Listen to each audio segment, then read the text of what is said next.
The intelligence community assessed, and this is what the documents detail, the intelligence community assessed essentially Russia doesn't have the tools, the capability, or the intent to try to change the outcome of the U.S. presidential election. Donald Trump pulls off a historic victory against Hillary Clinton in November of 2016. Even in the days after that election, the intelligence community continued their consistent assessment that reflected the same thing in the months leading up to the election. All of a sudden, in the early days of December, there was a president's daily brief that was drafted. This is put together by the different elements of the intelligence community that reflected that same assessment. Russia did not try to hack the election, in essence. That PDB, that document, was pulled hours before it was supposed to be published for the president to see that following morning.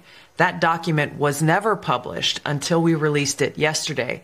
One day later, President Obama calls a meeting of his National Security Council, his top officials, to be held on what they called a sensitive topic.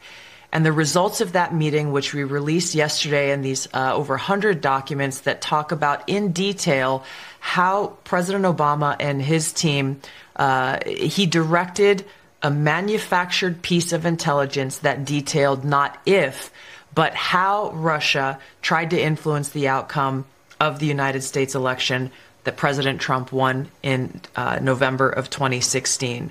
This document was then used as the foundation for everything that came next. It was essentially a years-long coup that was launched against President Trump before he even had the opportunity to take his oath of office and be sworn in as President of the United States. So, as you know, there was a Mueller investigation that went on for years, cost taxpayers nearly $40 million.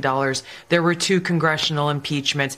President Trump and almost every member of his family were smeared and attacked, faced lawsuits, depositions.